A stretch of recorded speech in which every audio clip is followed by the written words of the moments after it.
কথাটো হল যে অসমত বহু মানুহে ধৰক বৰপেটাত 100% মানুহ থাকিব লাগে। আধাৰ কাৰ্ড ইস্যু হৈ গৈছে 110%। গতিকে অতিৰিক্ত 10%টো কোন? সেই বিষয়বিলাক লৈ প্ৰশ্নৰ উত্থাপন হৈছে। বাংলাদেশ সীমান্তটো আমি মানুহ প্ৰায় প্ৰতিদিনেই ধৰোঁ। যদি নধৰিলোহেঁতেন তেওঁলোকে ইয়াৰ পৰা আধাৰ লৈ বাকী জায়গাত গুচি গ'লহেঁতেন। সেইকাৰণে আধাৰৰ বিষয়টো অহাকালি নটিফিকেশ্যন ওলাব। যেতিয়া 2014ত যদি কোনোবাই NRCত আবেদন কৰা নাই, সি আধাৰ অসমত ল'বই নোৱাৰিব। গতিকে আমি অলপ আধাৰ দিয়া প্ৰক্ৰিয়াটোকে আমি অলপ খুব টাইট কৰিব খুজিছোঁ। যিনে লৈ গ'ল আৰু তাকটোতো একো কৰিব নোৱাৰে, কিন্তু ভৱিষ্যতটো আমি অলপমান বলিষ্ঠ সিদ্ধান্ত।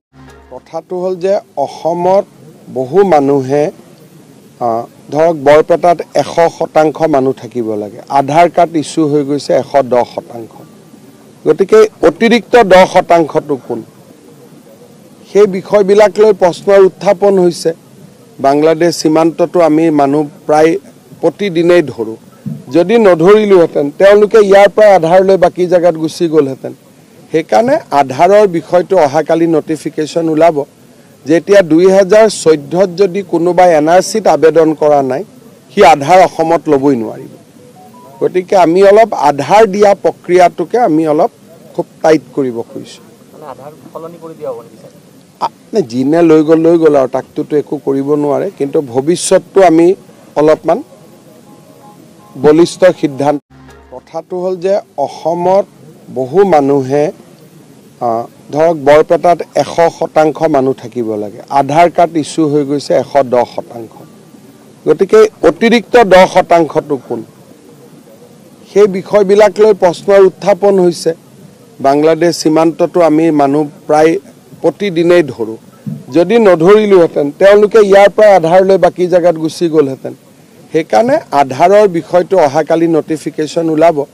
যেতিয়া 2014ত যদি কোনোবাই NRCত আবেদন কৰা নাই, সি আধাৰ অসমত ল'বই নোৱাৰিব। গতিকে আমি অলপ আধাৰ দিয়া প্ৰক্ৰিয়াটোকে আমি অলপ খুব টাইট কৰিব খুজিছোঁ। যিনে লৈ গ'ল আৰু তাকটোতো একো কৰিব নোৱাৰে, কিন্তু ভৱিষ্যতটো আমি অলপমান বলিষ্ঠ সিদ্ধান্ত। কথাটো হ'ল যে অসমত বহু মানুহে ধৰক বৰপেটাত 100% মানুহ থাকিব লাগে। আধাৰ কাৰ্ড ইস্যু হৈ গৈছে 110%। গতিকে অতিৰিক্ত 10%টো কোন? সেই বিষয়বিলাক লৈ প্ৰশ্নৰ উত্থাপন হৈছে। বাংলাদেশ সীমান্তটো আমি মানুহ প্ৰায় প্ৰতিদিনেই ধৰোঁ। যদি নধৰিলোহেঁতেন তেওঁলোকে ইয়াৰ পৰা আধাৰ লৈ বাকী জায়গাত গুচি গ'লহেঁতেন। সেইকাৰণে আধাৰৰ বিষয়টো অহাকালি নটিফিকেশ্যন ওলাব। যেতিয়া 2014ত যদি কোনোবাই NRCত আবেদন কৰা নাই, সি আধাৰ অসমত ল'বই নোৱাৰিব। গতিকে আমি অলপ আধাৰ দিয়া প্ৰক্ৰিয়াটোকে আমি অলপ খুব টাইট কৰিব খুজিছোঁ। যিনে লৈ গ'ল আৰু তাকটোতো একো কৰিব নোৱাৰে, কিন্তু ভৱিষ্যতটো আমি অলপমান বলিষ্ঠ সিদ্ধান্ত।